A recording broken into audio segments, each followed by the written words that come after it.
I'm Judy, Spady, and Teresa Onan, and Kathy Paul. And we're just standing here in supporting one of the businesses that's in court right now, who is refusing to close their doors right now. Who's that? Jerry Martinez, who runs CJ's Diner. What happened? So the San Juan Basin Health, local health department, served papers to CJ's saying that they will shut them down, and how did it say it? By all means necessary. Necessary, yeah. And then they only gave them 3 days to show up in court. So what happened to due process? Exactly. And they actually did that without due process because they didn't tell him there was a court date on the first one. So, thank you. We're talking about CJ's. Do you know the situation with CJ's? Yes, ma'am. Yeah, I went there on Saturday. I saw 2 police officers show up at I did 2 too. I was separate there. times. Yeah. I was a little concerning. I thought, wow, that's pretty crazy. You know, the bullies of the city of Durango going to make people shut down, knowing that they're already in that kind of situation. Yeah. And it shouldn't be up to us to save people's lives. You know, it should be up to the people personally. You know, it's not CJ's fault that somebody dies because they came in to his restaurant. That's right. That's right. We all have individual responsibility. Yep. What's your name? My name's David Morris.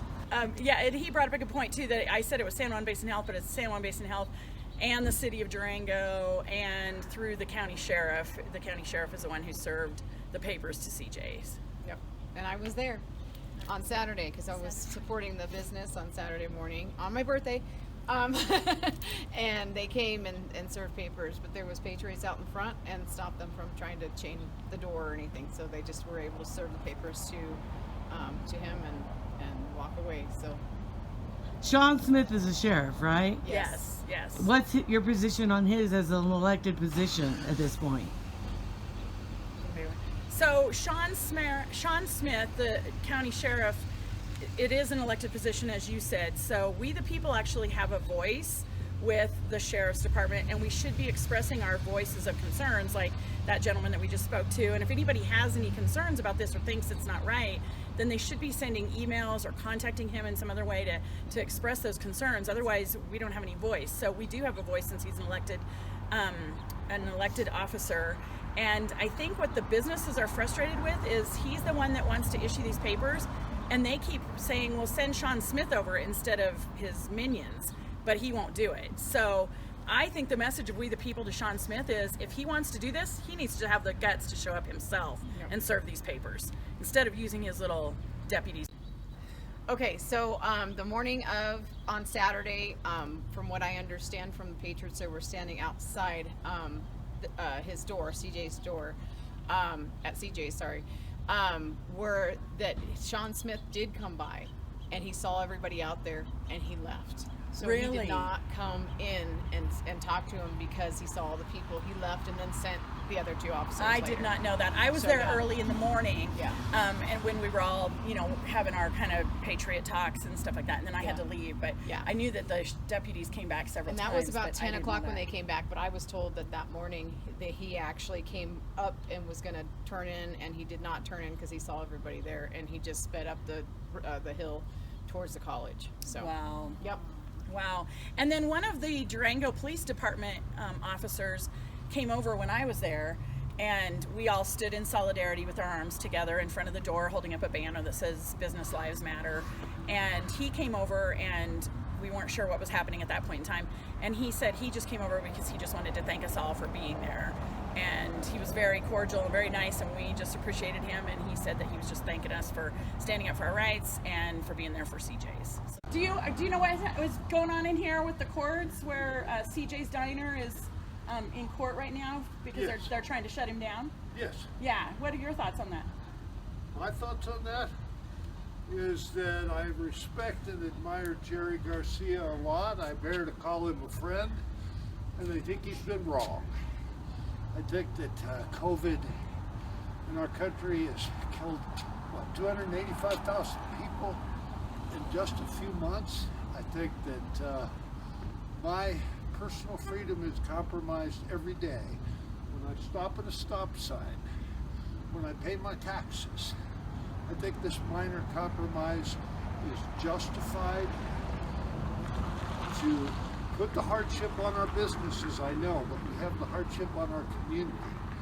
And I respect human life, and I hope that we can all come out of this together and to find a way to survive, and our small businesses can survive, and we can lose as few people as possible. But can I ask you a terrible pandemic? Yeah, can I ask you a question though? Like, why is it Jerry's, like there was a gentleman here a minute ago who pointed out a good point that I hadn't thought of, which is that it's not Jerry's responsibility to take care of everybody else, to save everybody else's lives. So like if I want to go into Jerry's and I choose that I'm responsible for my life, but maybe you don't choose to go in there because you're concerned about everything that's going on. And that's right, I would respect your right to not come in because you're concerned, but why wouldn't I have the right to go in and be fine to go in there, you know, and worry about my personal life? Shouldn't we all just be taking care of our own lives? I think that we recognize that this is a public health and safety issue. And if you're parked here, you're probably paying money for something you think ought to be free to park, but you're compromising because we live in a community, interlocked community. And if you go and eat at a restaurant and don't use protection, you're not only jeopardizing yourself, you're jeopardizing your friends, your family, people you come in contact with. This is a highly invisible and highly contagious disease. And so I, for one, am willing to make that compromise, and I'm supportive of my local government, of the state, of the city, of the health department, in enforcing what they think is the least and yet the most effective controls that we can put in place to keep our community safe.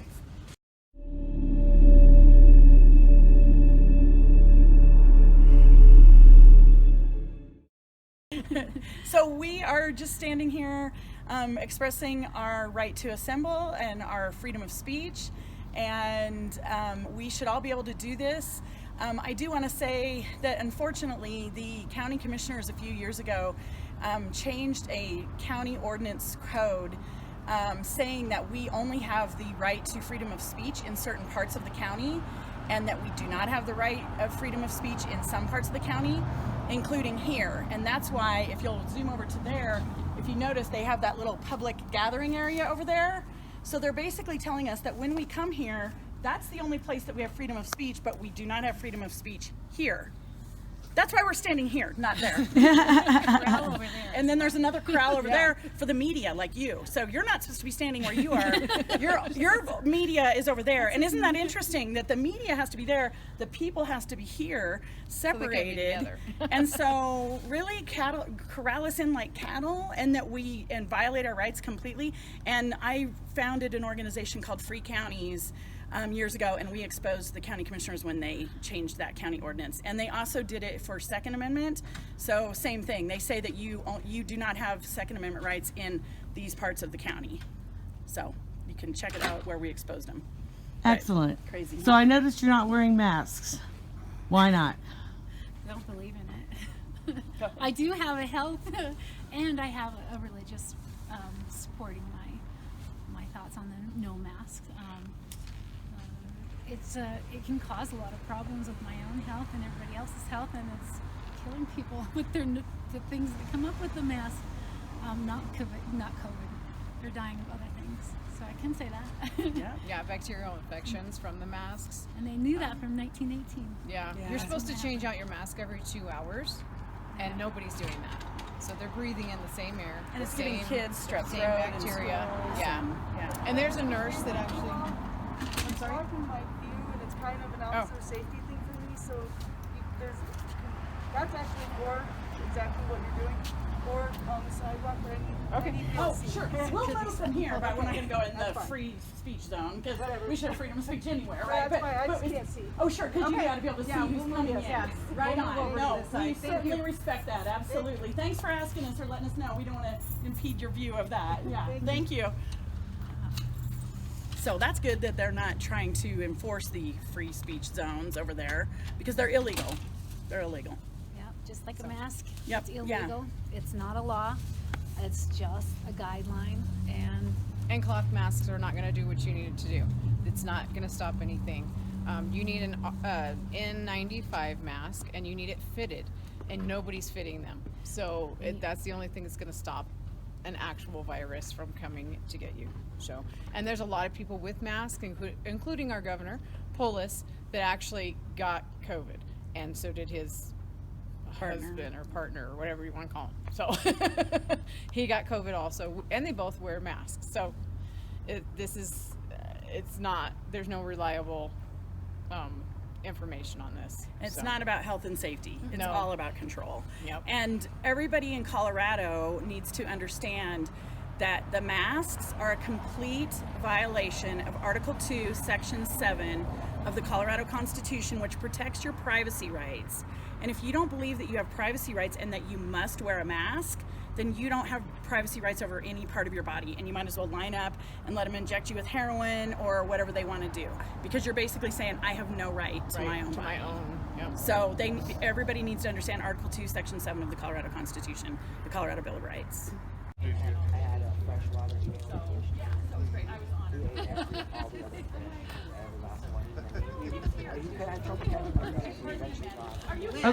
Okay, I have it rolling now. Okay, I'm Sherry Simmons. I am the advocate for the Montezuma County Patriots. Our new name is When the Rooster Crows. We changed it so we wouldn't be taken down with our lovely Facebook friends.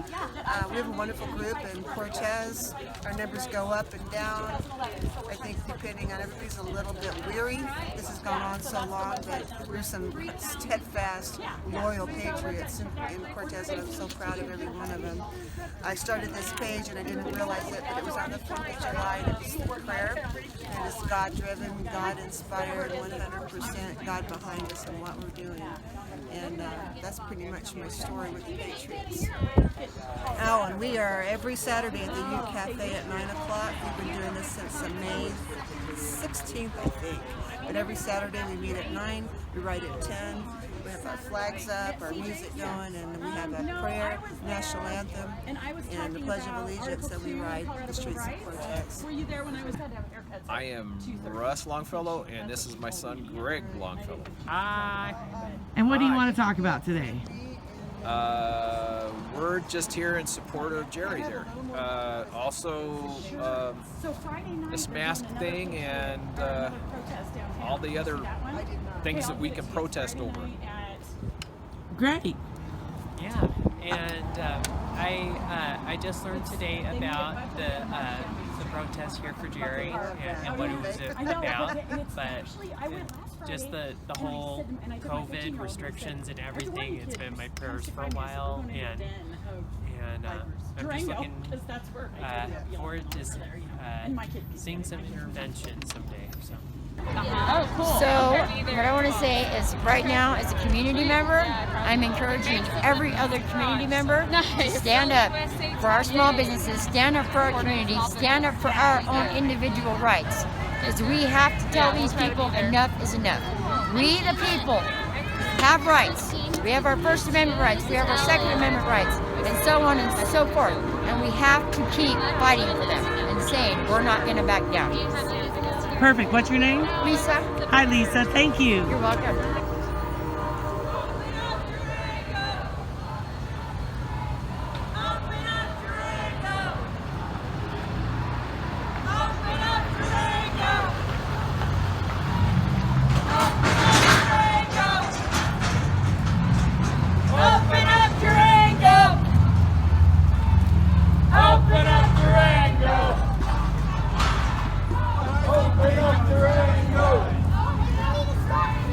Open up Durango!